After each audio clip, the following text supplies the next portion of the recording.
there's a reason why this has been a really tough year to navigate because it is, like I said in the very beginning, a square peg trying to fit into a round hole. And what I'm hoping for 2023 is the definitions will become clearer. And at some point, the next trend will become clearer. But right now, when you have a chaotic situation, I'll go back to what I really think is going to be the biggest mover of 2023. That's gold. Hi, Mish. I'm so glad we get to catch up and take a look at the new year. Yes, it's such a wonderful time of the year on one level and maybe not so wonderful on other levels, which is exactly, I guess, what we're going to cover today. Exactly. It's wonderful to see you. I mean, one thing is sure, people are ready to close the book on 2022, right? But we need to, even though we want to sort of just hit pause, we need to kind of be thinking about what we need to prepare for the new year. And I know you are really always thinking about that because we don't want to suffer unexpected drawdowns and we don't want to have to be sort of digging out of a hole. But there seems to be a lot of uncertainty and I think a lot of anxiety about what's ahead in 23. So let's touch on some of the macro themes first, and then we'll talk about what that all means. And it seems that the issue of inflation is still really important when you're trying to figure out your sort of thesis and make investment decisions. So what are you thinking about in terms of the outlook for inflation? Well, I believe that the face of inflation will change, but that it's very much here to stay. And I still think we have a super cycle of commodities headed our way. Obviously, as I always like to put as just sort of a warning, is whatever you and I talk about or whatever I mention to people, whether it's through writing contribution or in interviews, the ideas are one thing. Obviously, risk management, as we really learned in 2022, is always going to be the most important thing. So when I say that I'm looking for inflation in a very different way than what we've experienced, then I'm obviously going to be looking more at different types of instruments than what really worked in 2021 into 2022. And that's because you constantly see people talking about recession. And it's almost like the word inflation has taken a back burner because this is a market where you're trying to put a square peg into a round hole. So many things have changed. You're in this sort of sticky inflation camp. You think it may look different, but we are in for a period of sort of, sustained higher prices. So what does that mean for interest rates in the Fed in that case? Well, I think that's one of the major reasons why inflation could take a turn much more seriously to the upside, as we'll see evidenced in the dollar and most likely in precious metals. And obviously food prices are still going to be a factor. Energy, maybe not as much a factor. And that's because the Fed have really painted themselves into a corner. I see that they went through a rate of change really, really fast in terms of getting us. I think it was 6 times they raised in 2022. There's another meeting coming out December 14th. Most likely they'll raise again. But now you can see the talking out of both sides of their mouth because certain things have come to a screeching halt as a result of the interest rates going up. And other things they haven't really been able to control. So they're going to have this big decision. And I'm not necessarily so trusting that they will be able to make, even if there is a right decision, the right decision. Because if they continue to raise, it may not necessarily stave off some of the geopolitical risks to inflation, some of the other trends that we're going to talk about to inflation, but yet it will certainly put the brakes more on any, and let's face it, we haven't seen much, economic growth. Yeah, it is. It's a tricky situation they're in. And then add on to that, those sort of longer term issues of, high levels of debt. I mean, a lot of people are just wondering if they are going to be able to address this. So do you think that we are headed for recession? Well, not recession in the classic sense. And this goes very much to the point, which is the definitions of everything have been very fluid because you can't necessarily put a label on even the labor market. Yes, the labor market is strong, but the housing market is weak, but. And it's going to be the same thing with recession from a technical standpoint. Well, didn't we have an increase in GDP? So I think that when you're looking at recession the way we've looked at recession, say, the last time we had a recession, obviously, which was after 2008, where a lot of people are still making comparables. There's nothing comparable in my mind to 2008 to now, really. Then recession is not necessarily the word that comes to my head. It's stagflation. And I know I've been saying that for a very, very long time. And the actual definition of stagflation includes a weaker labor market. But again, definitions have to be stretched. And so that's where I think we're heading, is going to continue to slow, maybe, again, depending on Fed, maybe slow even further. But there will be certain things that will continue in the uptrend. And certainly, I think commodities and somewhat of a chaotic situation will be trending, at least for the first half of 2023. Hi, I'm Raoul Pal, the CEO and co-founder of Real Vision. The financial world is a complicated world right now. It's a really complicated macro picture, and there's a lot of risks. Real Vision and our YouTube channel help you navigate those risks. So subscribe now to the channel and never miss an update. There is simply too much going on. So subscribe now. Thank you. It's interesting because we've been hearing this, that it's hard to gauge what's going to happen, except that there's a feeling that it's going to involve more volatility, more risk, a harder economy to read. So you're going to have to be more agile and, sort of more active as you try to grapple with this. It sounds like that's what you're explaining. Yeah, and you mentioned the word volatility, which is something to also really keep an eye on, because even with the market now, the volatility has been low, and the ratio between the implied and the realized volatility is out of whack as well. And so that could actually be another interesting opportunity if you're an investor. And I'm not talking about a long-term investment, but when we're going to talk more about that, and I know, but I'm talking about as a trade. I'm looking at the VIX very carefully here because it does seem to be a disconnect, kind of like the disconnect you and I talked about on our last interview on the dollar, which I said had topped, and indeed it went from 114 down to 104. So that's another X factor in all of this for next year. Yeah. One of the things that I love when we talk is that you sort of take these macro trends, but also, of course, look at charts, which you've done through your whole career. So you're not just looking at technicals, you're kind of trying to marry them both. So let's start with your, before we sort of break down into some of the different asset classes you're watching, you talk about the modern family as your sort of easy way to understand, what you think is going to happen with these macro forces, inflation and growth. And so what's in store for the modern family? How are you thinking about that in terms of what kind of sectors you are looking at as we enter this sort of period that's going to be, bumpy and difficult to read? And I think probably my biggest lesson, by the way, for 2022, just personally, is I should have paid more attention to the modern family. And when I mean more attention, is that they have been telling the story, and I think they will continue to tell the story. And had I listened more carefully, probably would have had an easier time at making money. I mean, we ended the year okay. We actually ended basically flat to up, which, considering where the market is, I consider a win. Obviously, the whole idea, though, is to try to make money, and we have this blended approach that has some sectors that have done very, very well. And I know we're going to talk again more about investors, so I don't want to digress too much.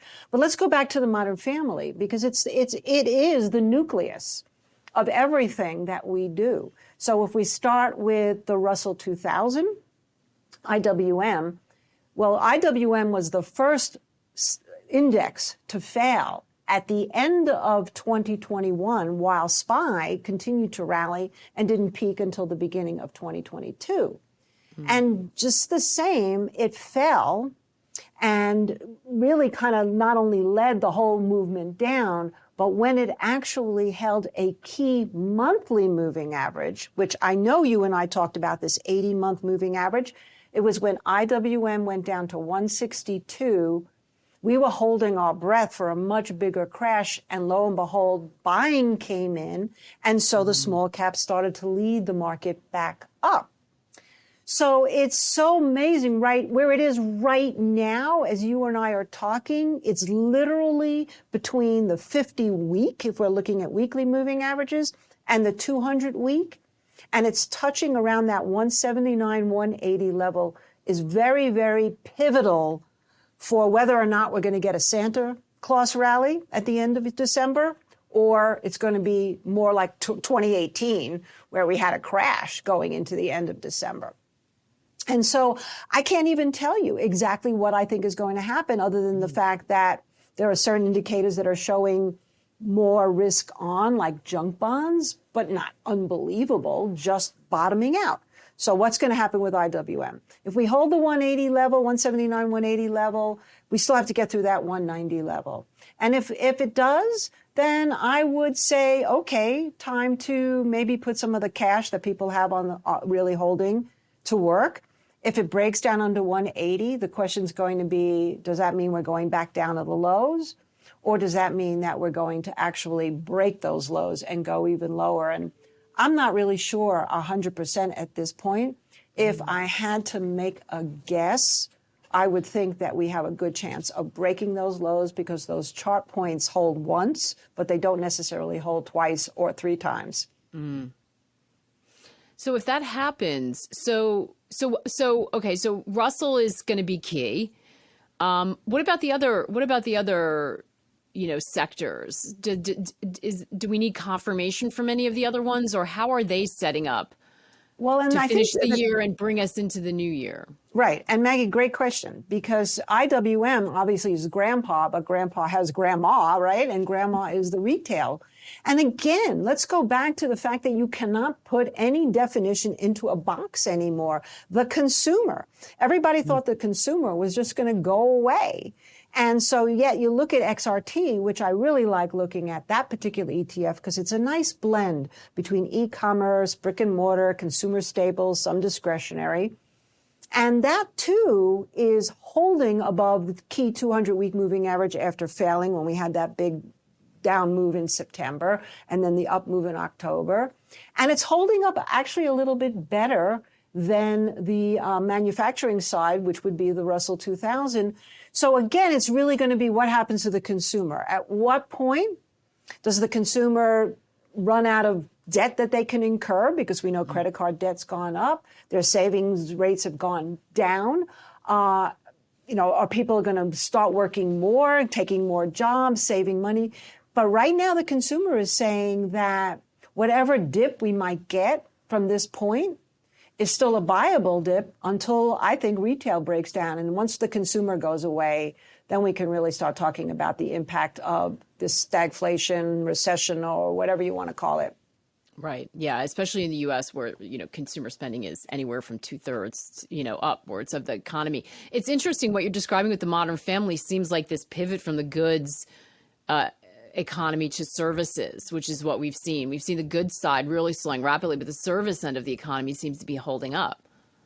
Yes, and so that's why if you look at some of the other sectors that have done well outside of the modern family, you can see that through some of the industrials. The Dow Jones has done very, very well, the dividend-paying ones in terms of the sector part of the economy. If you're looking at healthcare and biotechnology, that's been the leader, actually, of the modern family to date right now. Biotechnology, or IBB, if you want to use that, or XBI, but we'll look at IBB, has actually cleared the weekly moving averages and looks like it's going through a period of consolidation while that sector waits and sees what's going to happen with the rest of the market. But nonetheless, I would say that could be something that could continue for 2023 very much, particularly certain areas of the biotechnology and service sector besides basic healthcare. Even research that we've seen, tremendous research in Alzheimer's in particular. I keep reading over and over and over again of these companies that are really trying to come up with ways to either stop the progress or eliminate Alzheimer's altogether. So we'll see. But then if you look at transportation, actually transportation, well, we averted a rail strike. Okay, great. But we have seen actually transportation sector not really matching the enthusiasm of the consumer sector. And so if that's forecasting anything, it could mean that inflation and supply chain issues are still very much here. And so that's important to watch what that does. And then if we kind of wrap it up with the other two, semiconductors, I think have bounced with the rest of the market and for a minute thought that the TLTs going up and yields going down was going to be great for them. And now I think reality is coming in a little bit there, that big tech is not necessarily going to have a good time. And then finally, regional banks, which was in this range for months, which really shows the spending, borrowing habits of regional consumers, not the big banks. That actually now is hitting down at, again, very major support. If that breaks, that would be another indication that. So what I love about the Modern Family is that when they're all in sync, that's one thing. But when one takes a very blatant leadership role, whether it's on the bullish or on the bearish side, you have to sit up and take notice, because sometimes it just may be early, but it's usually very, very correct. Yeah. So it makes me a little cautious listening to you, because it sounds like a lot of parts of that, a lot of the sectors, a lot of parts of the Modern Family are really kind of under pressure to hold up if they're hitting those support levels. It seems like it's all on the consumer's shoulder right now. And then that raises big questions, because that brings us back to the labor market, doesn't it? Because if the labor market goes, presumably that's it for consumers. Well, right. But again, the labor market is, I don't remember it ever being this interesting to look at all the elements, right? So first you have job openings over 10 million. You have about 4.5 million people unemployed, which is very strong. And then you have a labor participation, which continues to go down. Although not a short-term factor, a factor is low birth rate and aging population. So people are retiring and then living off of retirement money, so not necessarily in the job market.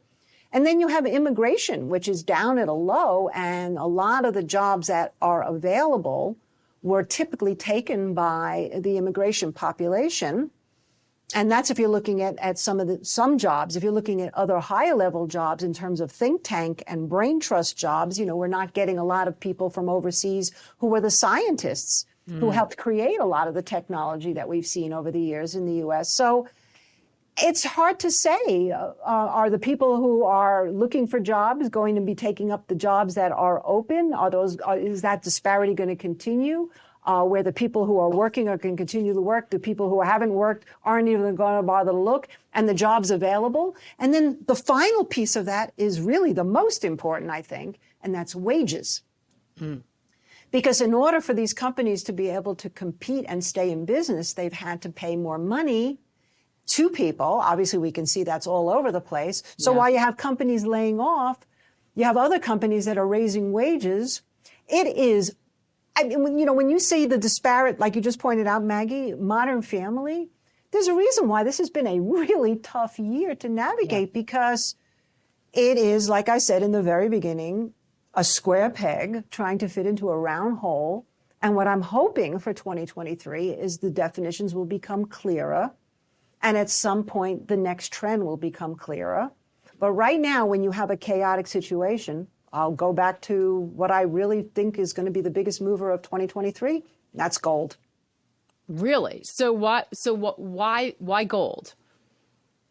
Well, there's some fundamental underpinnings that are happening now. It's hard to necessarily say if anything that you ever hear from China or Russia is actual fact.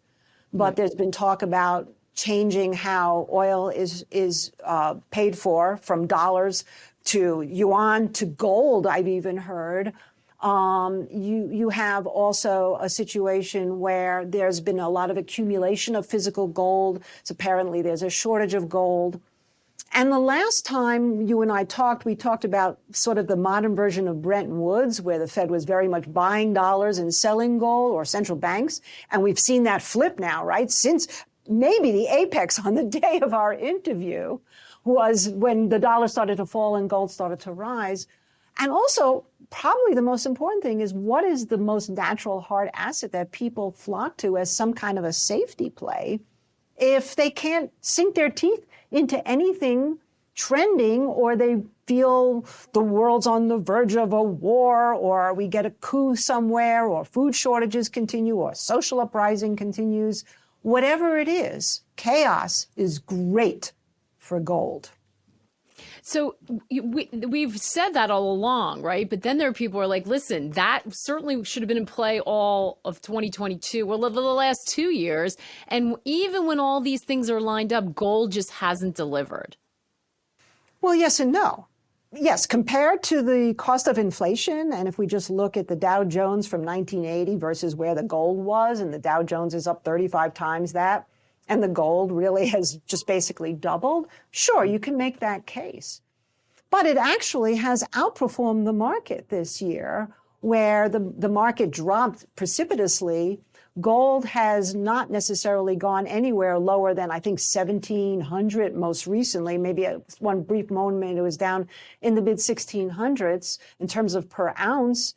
So I think relative to the performance of everything else, like so many commodities, it's actually outperformed and it's percolating. So just because something hasn't performed for a long time, to me, just makes it more interesting, not less interesting. Yeah, that's true, isn't it? What about other precious metals? Do you feel the same way about silver? Mm-hmm. There is a silver gold ratio, and right now silver is actually outperforming gold, which I hate to use any classical definitions because, as we know, all definitions have changed. But typically, when silver outperforms gold, that is inflationary, and that's happening right now. That's probably our biggest positions at this point would be in the precious metals, and might be one of my not only biggest focuses of 2023, but definitely a place where you can actively trade and also build a position if it breaks this chain, which is the point of what people are saying. Every time it goes up, it sells off. Every time it goes down, it's a buy. So it's been sort of counterintuitive, because if you buy breakouts, you're not doing so great. And if you sell breakdowns, you're not doing so great. But once that changes, and this is what I'm looking for, there's one key giveaway I can say, is when gold finally breaks out of these ranges, let's say goes over 1,800 an ounce, or if you're looking at GLD, if it goes over, let's say 170 to 175, and it continues to go, that's the kind of parabolic move that fortunes can be made if you know how to do it.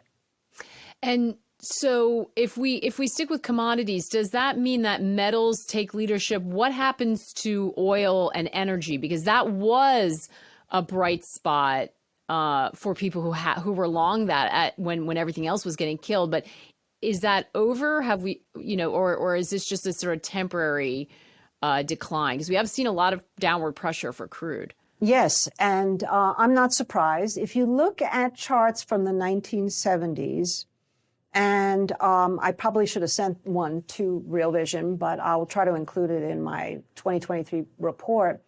In 1973, as we know, the oil embargo sent the oil prices skyrocketing, and then we went into a recession. And then even though oil came back a couple of times as we got through the 70s, it didn't necessarily go up along with gold and silver as we got into 1979. It kind of peaked, as had many other commodities as well, because that's when the fundamentals change. So when you have a real physical crisis like an embargo or like a pandemic that creates, with supply so low, all of a sudden this surging demand when it's over, the fundamentals now are not necessarily going to look like that. This is exactly what my whole thesis is.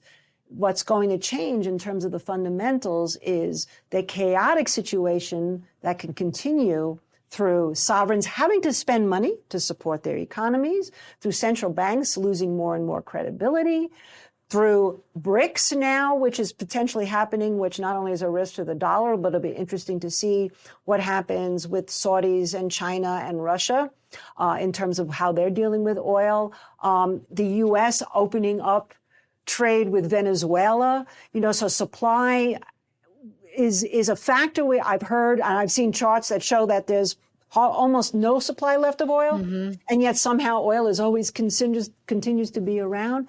That to me is not going to be it was a great year for energy and oil until the most recent time for 2022. But to me, that theme has changed for 2023.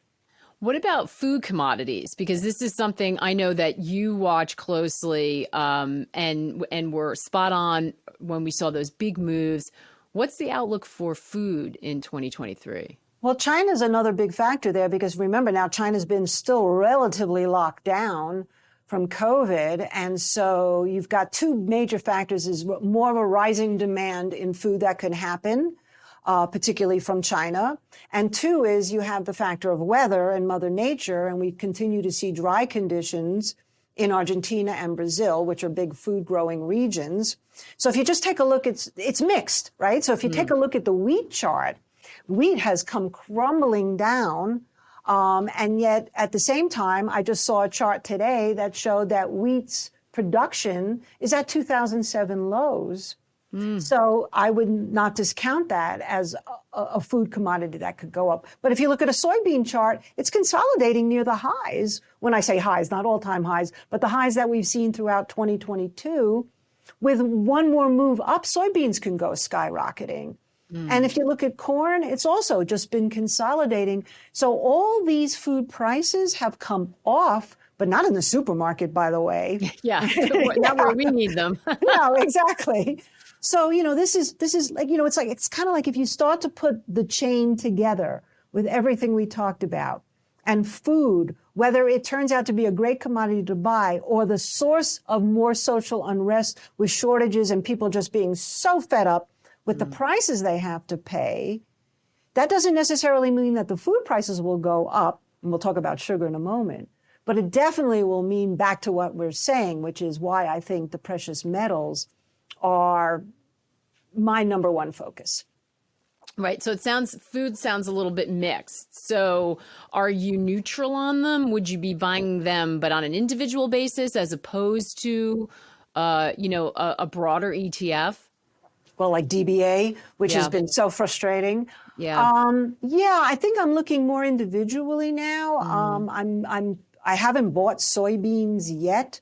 I mean, one of the other things I discovered, because I have a trading service and I've had to trade the ETFs for these commodities, I'm not a big fan. I would actually say that if you're going to start trading in some of these commodities, you should probably get yourself an education in futures trading, and most platforms can do it. Nothing changes about it other than it's still the same technical analysis, it's still the same risk management. The big difference in commodities trading, of course, is you have the near month and then months go out. And yet if you just want to focus on a trend, you can look very much at the spot month. Anyway, getting back. So yeah, I'm looking at that. In terms of the overall chaotic situation, I still have my eyes on sugar. I always think of you with sugar, Mish. I know, it's really funny that I've become sort of the sugar person, but I know Real Vision audience. In fact, when we went to San Diego with you all in April, people were coming up to me and going, I just want you to know, I bought sugar at 5 cents a pound and it was one of the best trades. So thank you. So I feel a responsibility to report on keep on top of sugar for us. So what is the outlook for sugar? Well, right now, again, it's like everything else is just holding in a holding pattern. If you think about where it was in 2020 at 5-6 cents a pound, and now it's trading at more like 19 cents a pound, it's still right. I mean, think about that. It's still 3 times more expensive than it was just 2 years ago. So that's why I don't think inflation has peaked. It may have crested, but that's different than peaked. So when we look at the sugar market, I am in sugar. I always have to have some position in sugar. We've taken some profit, and we have a good stop now. That's a profitable stop. But I'm waiting. Once it starts to go up, and I'm looking at the continuous contract back over 20 cents and holds, then everything we just talked about will definitely come to pass. We'll see a second surge of inflation. We'll see gold go crazy. Maybe energy will go up in response to that. The only big difference now is some ag tech things have emerged, and there's technology that's working on, particularly through AI, on being able to make food development more efficient. That might be a thing, but I don't necessarily think it's the thing for 2023. It's just a thing to watch as we get through 2023. Yeah. And with all of those innovations, and I talk to people a lot about that, and there's some really amazing things going on. Scaling is still an issue. So it's not going to be a near-term resolution to any supply, concerns that we see. We're a rich country, but there's a lot of other countries that aren't so rich that are not going to be able to count on that type of technology to feed them. Yeah. What is your outlook for the dollar? Do you think that it continues to weaken? I mean, it did sort of peak right when we were talking last time, and we have seen it come off those highs. Is the dollar bull run over? Well, yes, but that doesn't necessarily mean we can't see bounces. So right now, I mean, it's actually amazing. If you look at a chart on DXY, it landed right on the 50-week moving average. I mean, it's just incredible to me how sometimes those moving averages work.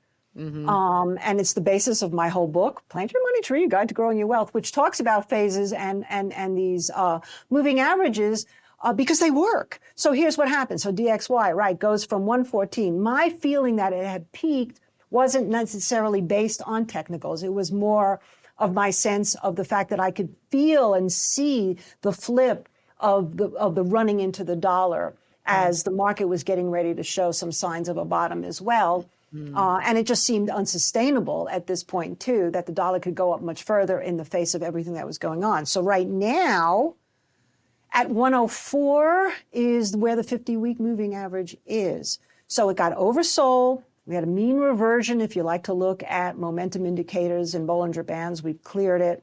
We actually made the new low a couple of days ago and closed above it yesterday, which is kind of somewhat of a clean reversal signal. So now it's going to be how much do we bounce? Not are we back in a bull market? I do not believe that. But how much do we bounce? Can we go to 108? I think that would be a great opportunity if it doesn't go much further to look at the fact that the dollar now can go back down. If we don't get up as far as 108, if we sort of peak out even up here at 105.50, we can't seem to get much more legs at this point, then we break 104, then I think we're going to go down to like 97 to 100 and think about the implications of that. Yeah, absolutely. And we know how much pressure the dollar wrecking ball has been putting on so many parts of the global economy. When we look at the U.S. equities, let's turn our attention there for a second, because so many people have that in their portfolio. And I think this is really going to dictate sentiment a lot. It sounds like everyone, I mean, you're talking about an economy that's kind of got mixed signals. Your Modern Family feels like it's at a kind of tipping point, but it's hard to say which way some of this is going to go. It sounds like there's an awful lot of uncertainty as not only we head into the end of the year, but into the first quarter of next year. How do you know how to position around that uncertainty? Well, one of the things that we are involved with right now is, we still very much trend following through our quants. And so our alpha rotation got into bonds and has already taken a first profit. So I think that you really have to be able to clear your mind of all the noise and just follow things that are trending and think of them more shorter term than long-term investments. That's number one. Number two is it's certainly not a bad idea to have a lot of cash stored up right now. And now I guess would be a good time to mention a little bit about investment patterns that have changed. Because right now we're seeing a lot of fixed income. People are asking me all the time, well, I can get a 1 to 3 year CD at 4%. It's guaranteed income.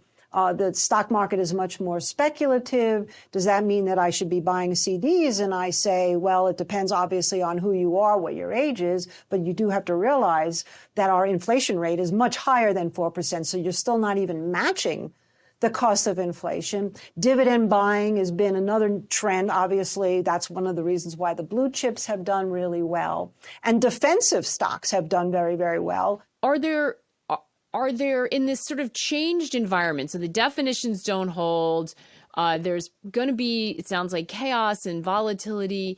Are we going to see, do you expect any changes in the behavior of retail investors? I've heard a lot of people saying, retail's held in, but they'll be the last shoe to drop when they bail out.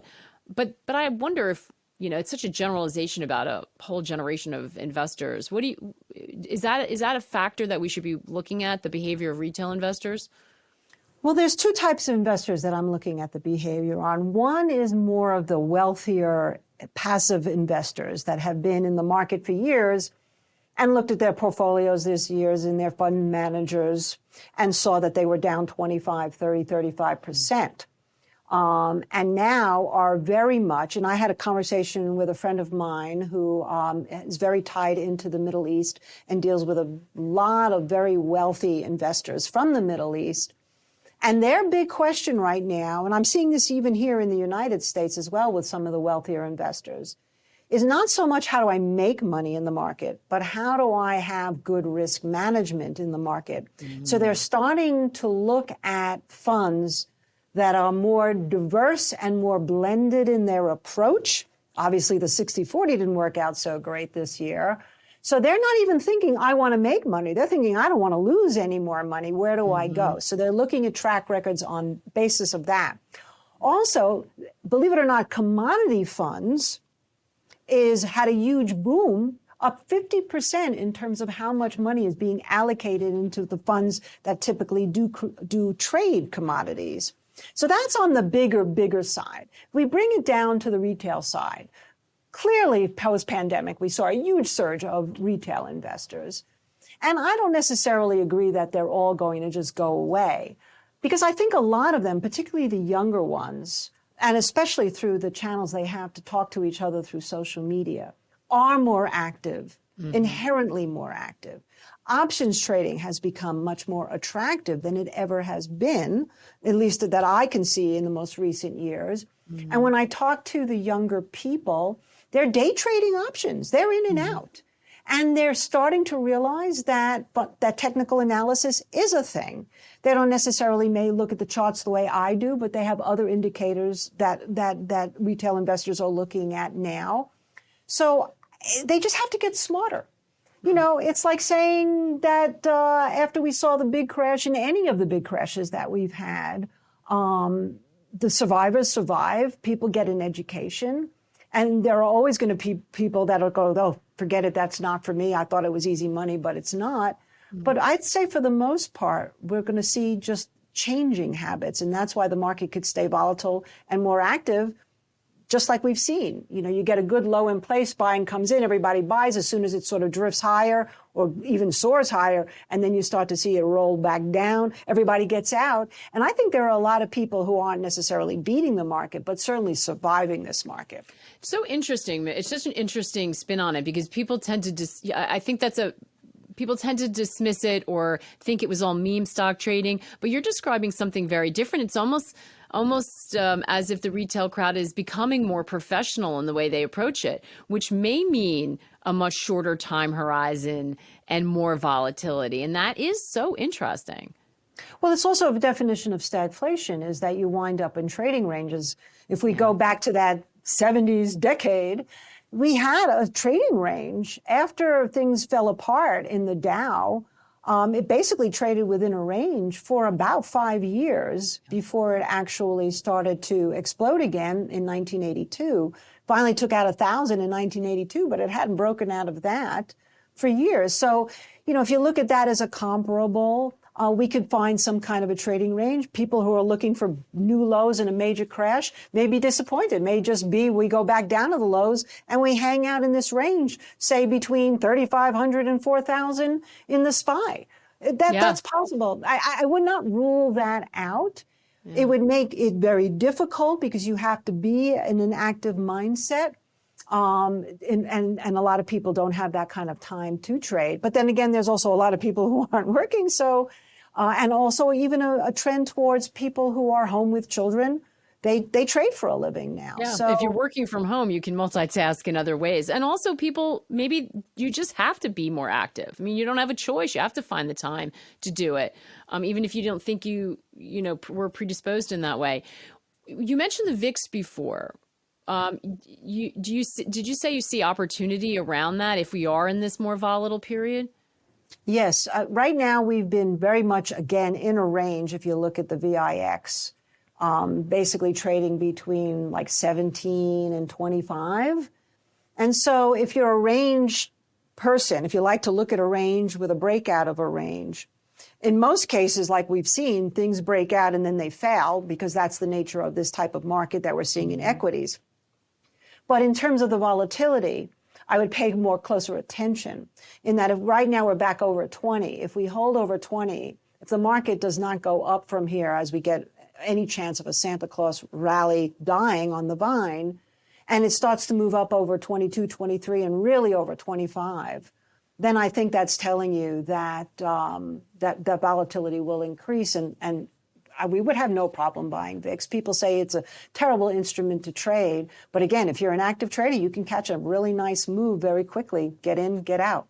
And one other thing, Maggie, I want to mention about inflation is that I just read a tremendous amount of research on what happens when inflation rates are at 8%.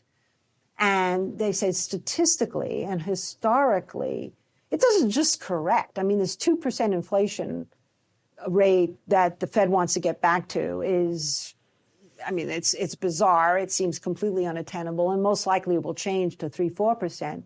But 6 years to 20 years is historically how long it takes for inflation to normalize when it's been as high as we have been. And chart after chart that I look at, and trust me, I always want to be proven wrong in a sense, because I don't like the idea of what could happen in everything we've talked about. And I can't tell you how many projections I've seen where we've seen the peak in inflation, and by the middle of 2023, they think it's going to be back down to 5%. And then it's going to go back down to 4%. And by 2027, be back down at 3%.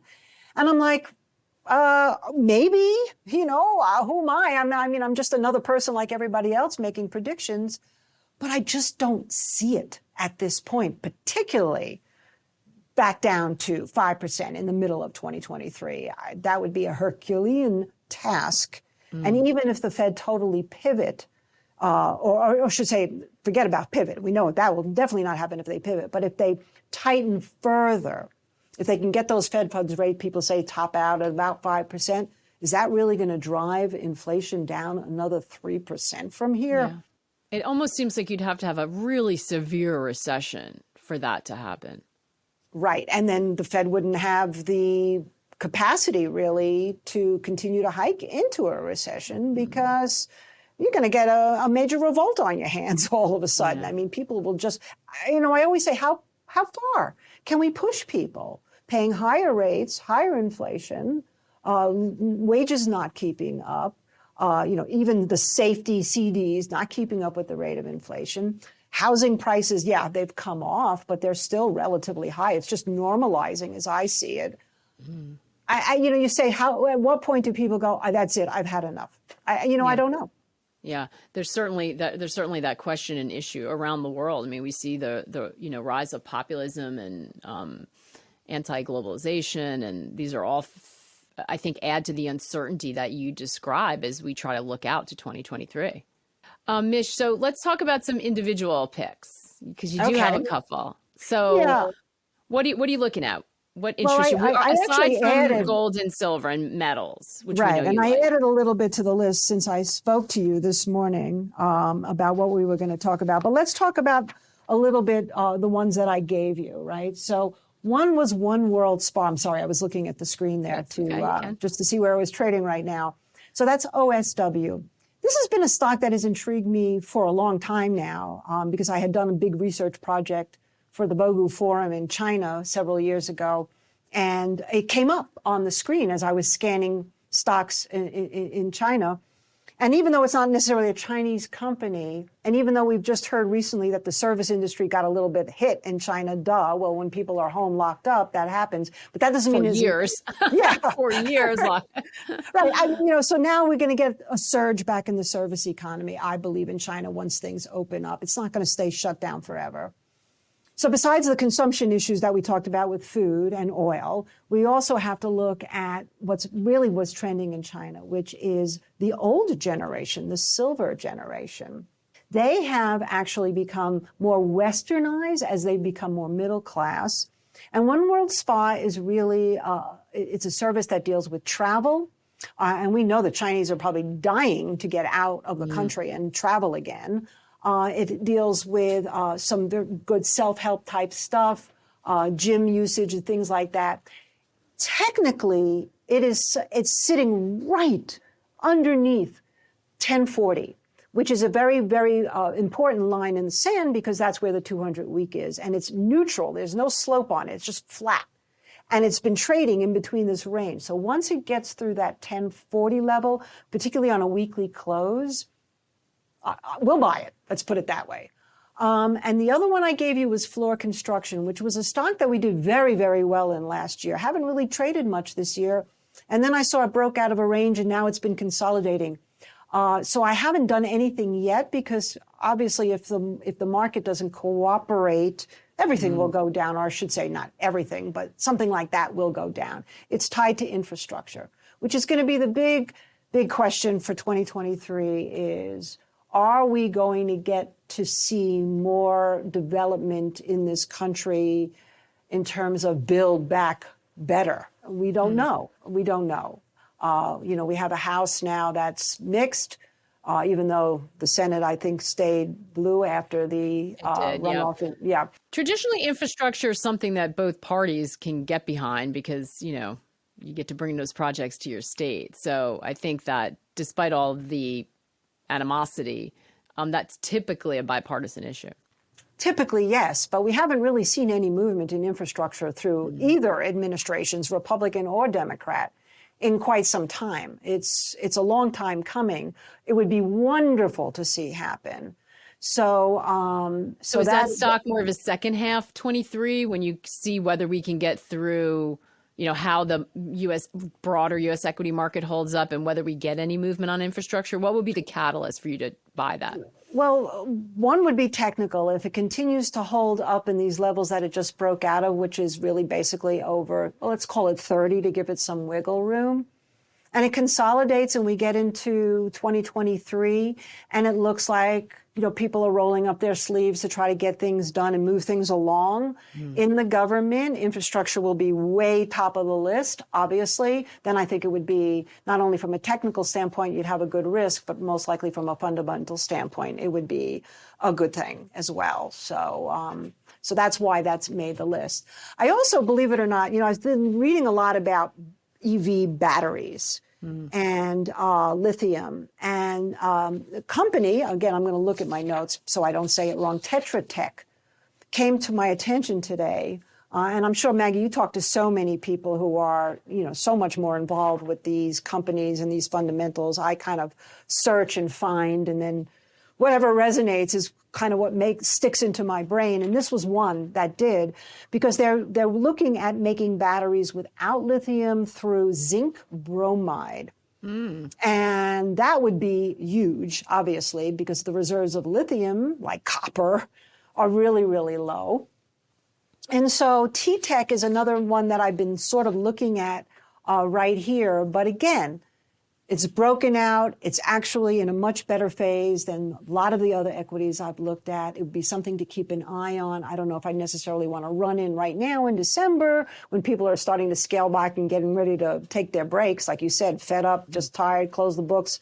Let's see what happens. We got to get ready. We got to get ready for January, though. That's why we have to have at least a shopping list ready Exactly. to go. So I would put that on the shopping list. And then, some of the other ones that I'm looking at for a shopping list is, besides what we were talking about in biotech, I like Teva, which is an Israeli pharmaceutical company. Hasn't done much yet, but again, it's been consolidating. What I really want to find is companies that can fit the narrative of everything we talked about. Either they're going to be pricing proof in that they can withstand any kind of major chaotic, or they benefit from something majorly chaotic.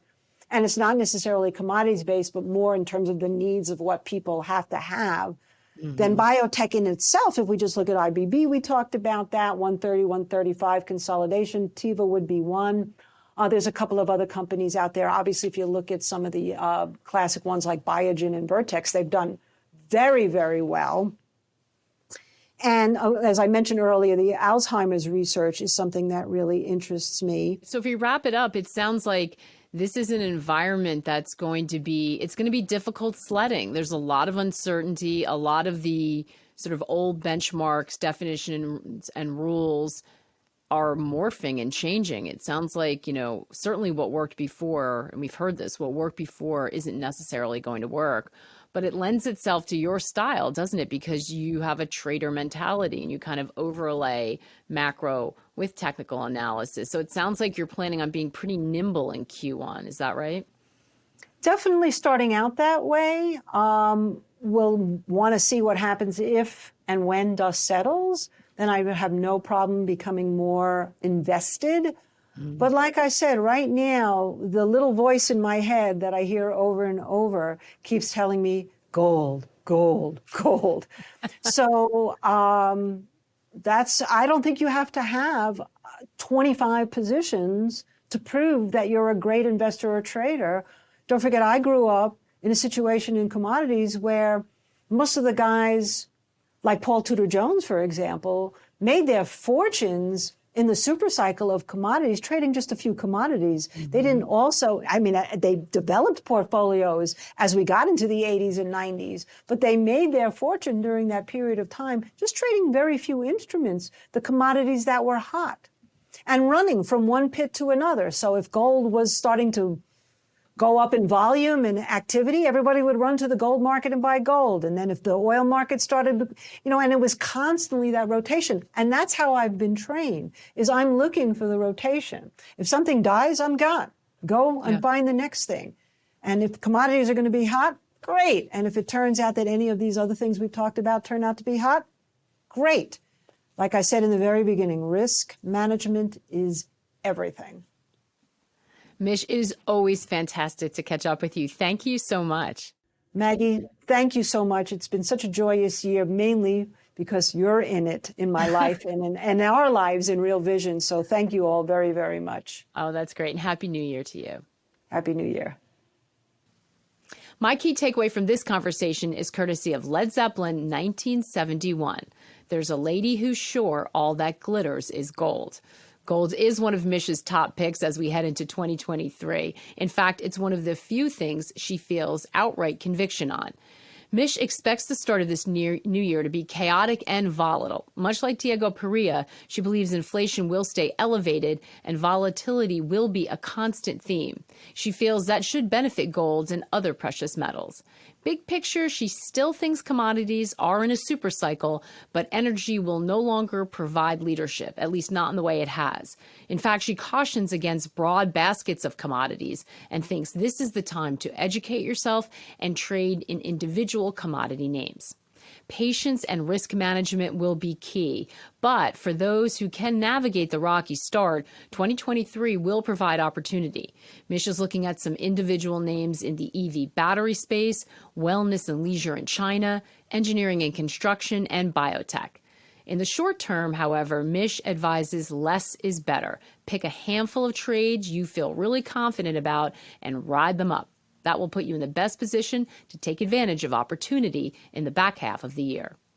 We hope you enjoyed the video. At Real Vision, we help you understand the complex world of finance, business, and the global economy with in-depth analysis from real experts. Join the revolution at realvision.com.